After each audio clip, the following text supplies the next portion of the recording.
Quelle est cette chose que tu as mise au monde, femme » grogna Aen, le visage crispé par la fureur, en fixant le nouveau-né que sa femme Akona venait de mettre au monde après des heures de travail. Akona était incontestablement la plus belle femme du village de Nanka, une beauté éclatante qui faisait tourner les têtes et enflammait les cœurs. Jeune et en âge de se marier, elle était le rêve de tous les hommes du village de Naa, un lieu où les traditions et les désirs se mêlaient dans une danse quotidienne. Chaque célibataire la convoitait avec ardeur, non seulement pour son apparence physique qui semblait sculptée par les dieux, mais aussi pour sa gentillesse naturelle et son éducation irréprochable, héritée d'une famille respectée. Pour beaucoup d'entre eux, l'idée d'épouser Akona allait bien au-delà de l'amour ou de la passion. Ils rêvèrent d'avoir une fille qui hériterait de ses traits parfaits, une enfant qui serait une réplique vivante de sa mère, une promesse de beauté et de prestige. Parmi la foule de prétendants qui se pressaient autour d'elle, offrant cadeaux et promesses, Akona posa son regard sur N. Il n'était pas le plus riche ni le plus bavard, mais il se distinguait par son audace, sa détermination sans faille et un amour profond qui brillait dans ses yeux chaque fois qu'il la regardait. Elle choisit cet homme courageux, et leur mariage fut célébré avec joie, sous les regards envieux du village. Akona et Aen vécurent une première année de bonheur simple mais sincère, bâtissant leur foyer avec soin, dans une hutte modeste au cœur de Nanka. Puis, 1 an après leurs noces, Akona annonça qu'elle portait un enfant, et la nouvelle emplit Aen d'une joie débordante. Lorsqu'il apprit que ce serait une fille, son bonheur devint presque palpable. « Je suis tellement impatient de la voir. Elle te ressemblera tant, ma douce Akona, » répétait-il souvent, un sourire illuminant son visage buriné par le soleil, ses mains calleuses posées tendrement sur le ventre arrondi de sa femme. Tout le village de Nanka bruissait d'excitation et de spéculation à propos de cet enfant à venir. Les anciens, assis sous les arbres à l'ombre, les femmes tressant des paniers, les enfants courant dans la poussière, tous se demandaient à quoi ressemblerait la progéniture d'Akona. Nombreux étaient ceux qui pariaient sur une beauté encore plus grande que celle de sa mère, une perfection qui dépasserait l'imaginable, un joyau vivant qui ferait la fierté de Nanka. Les ragots allaient les bons trains, alimentés par l'admiration que chacun portait à Akona. Puis vint la nuit fatidique où Akona entra en travail. Les contractions commencèrent au crépuscule, et bientôt, une foule de villageois se massa devant leur hutte, leurs murmures emplissant l'air frais de la soirée. Ils attendaient avec impatience, certains perchés sur des tabourets, d'autres simplement debout, les yeux rivés sur la porte de chaume. À l'intérieur, dans un coin sombre de la hutte, des sages-femmes expérimentées entouraient Akona, leurs mains habiles et leur voix apaisante guidant la jeune femme à travers la douleur. Elles lui offraient des mots doux, essuyaient son front trempé de sueur, lui rappelèrent de respirer profondément. Les heures s'étirèrent, interminables, marquées par les gémissements d'Akona et les encouragements des femmes. Enfin, dans un ultime effort qui sembla faire trembler les murs de terre, Akona donna vie à son enfant. Les sages-femmes s'empressèrent de prendre le bébé pour le nettoyer, leurs gestes rapides et précis. Mais soudain, un silence pesant s'abattit sur la pièce, comme si le temps lui-même s'était figé. Elles échangèrent des regards incrédules, leurs mains tremblantes tenant l'enfant.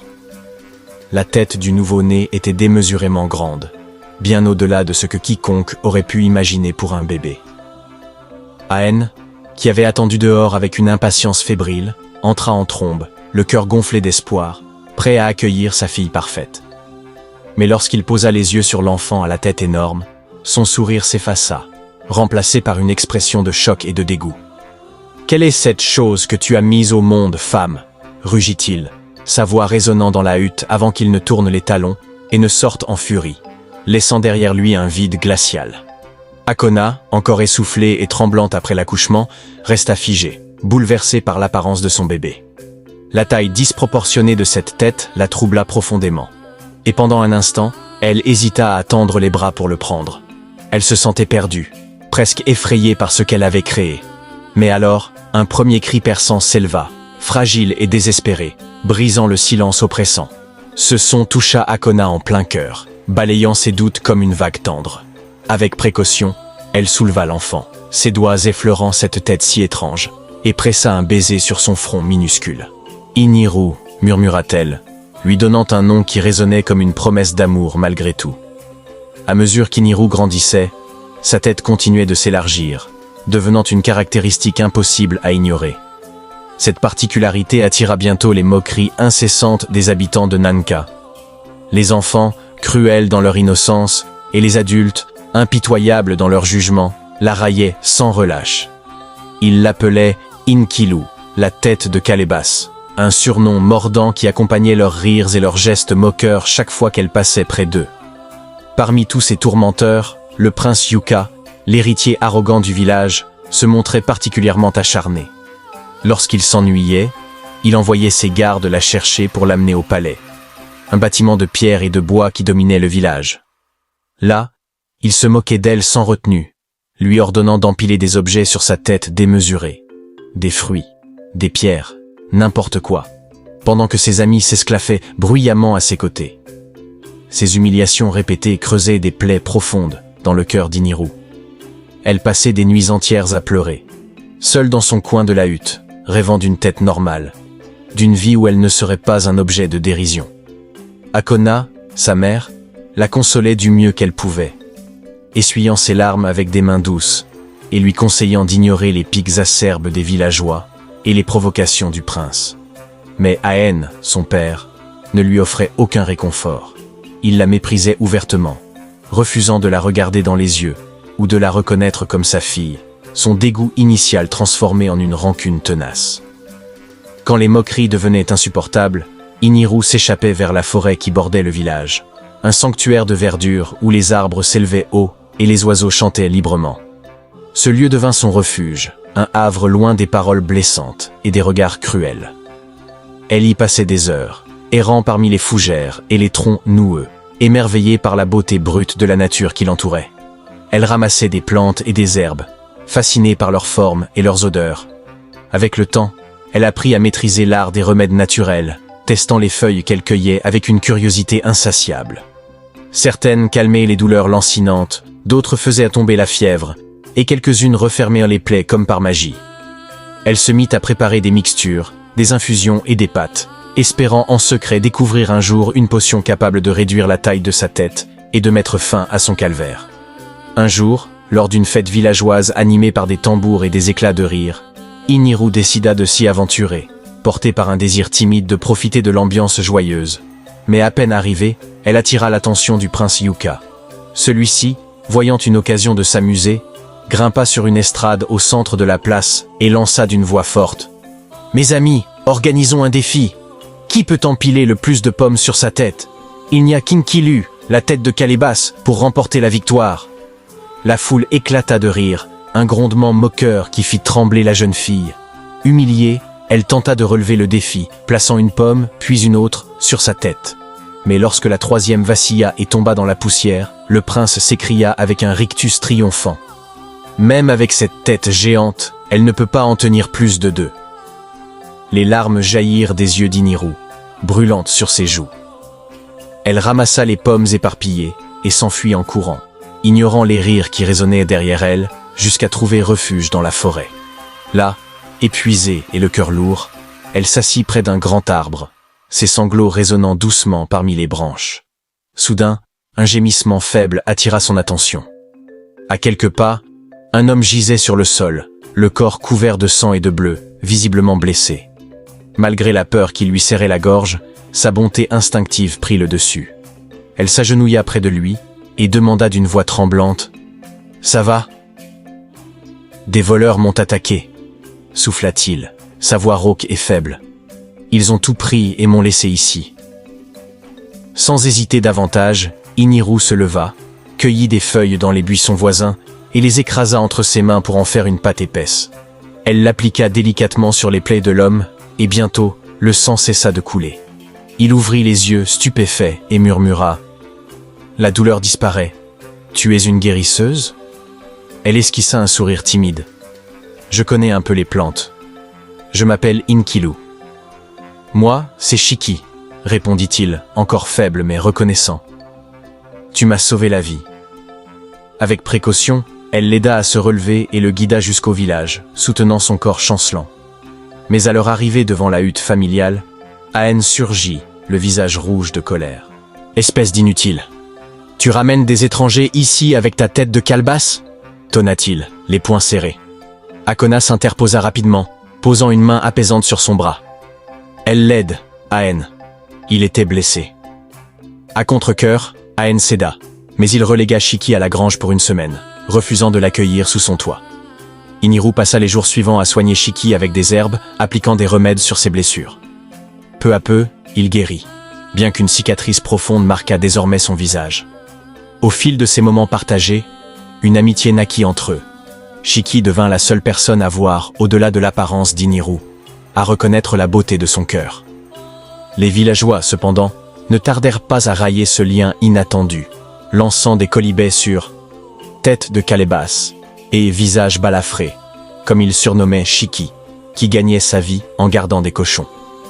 Le prince Yuka, toujours prêt à envenimer les choses, s'amusait à dire « Elle a enfin trouvé quelqu'un à sa hauteur ». Leurs mots cruels blessaient Iniru. Mais Shiki, un jour, lui proposa de prendre ses distances pour la protéger. « Peut-être qu'on devrait moins se voir », murmura-t-il, les yeux baissés. Mais elle secoua la tête avec fermeté. « Tu es mon ami, Shiki. Ce qu'ils disent m'importe peu. Tu es le seul qui me comprenne. » Leur lien persista, fragile mais solide, jusqu'à ce qu'une épidémie frappe Nanka. L'eau du village fut contaminée, et une maladie fulgurante terrassa les habitants, y compris le roi lui-même. Le guérisseur local, dépassé, ne trouva aucun remède, et la panique s'installa, accompagnée de cris et de pleurs. Désespérés, les villageois se tournèrent vers Iniru, la suppliant d'utiliser ses talents. Furieuse, elle croisa les bras et rétorqua « Pourquoi devrais-je aider ceux qui m'ont bafoué toute ma vie ?» Mais Akona s'approcha, les yeux brillants de compassion. « Ne rends pas le mal par le mal, ma fille. Ton don peut faire le bien. » Ces mots touchèrent Iniru au plus profond d'elle-même. Avec Shiki à ses côtés, elle plongea dans la forêt, fouillant les sous-bois pour trouver des herbes rares. Ensemble, ils concoctèrent des remèdes, des infusions amères, des pâtes épaisses, et les distribuèrent aux malades. Peu à peu, les villageois retrouvèrent leur force, et même le roi se releva, sauvé par les potions d'Inkilu. Un matin, Akona entra en trombe dans la hutte, réveillant Iniru avec une excitation inhabituelle. « Quelqu'un est là pour toi. Debout. Vite !» dit-elle, un sourire éclairant son visage fatigué.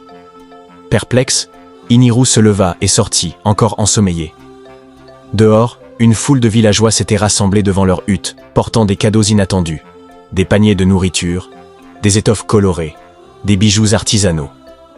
Au centre de cette scène, le prince Yuka se tenait debout, un air solennel sur le visage. Puis, sous les regards ébahis, il s'agenouilla devant Iniru et tendit une bague scintillante. « Épouse-moi » déclara-t-il, sa voix résonnant dans le silence. Stupéfaite, Iniru resta immobile un instant, son cœur battant à tout rompre. Mais au lieu de répondre, elle tourna les yeux vers Shiki, qui se tenait discrètement parmi la foule. « Quand vas-tu enfin me dire ce que tu ressens ?» lui demanda-t-elle, sa voix douce mais ferme. Shiki, prise au dépourvu, rougit et baissa les yeux avant de murmurer « Je t'aime, Iniru, mais j'avais peur que tu me repousses à cause de tout ça. » Puis, rassemblant un courage qu'il ne savait pas posséder, il s'agenouilla à son tour et prit sa main. « Veux-tu être ma compagne pour la vie ?» Les larmes montèrent aux yeux d'Iniru. « Oui, Shiki » répondit-elle sans hésiter. Ils s'enlacèrent et s'embrassèrent sous les regards médusés des villageois, tandis qu'Yuka, toujours à genoux, restait figé, humilié par ce rejet public. Aen, apprenant la nouvelle, entra dans une colère noire.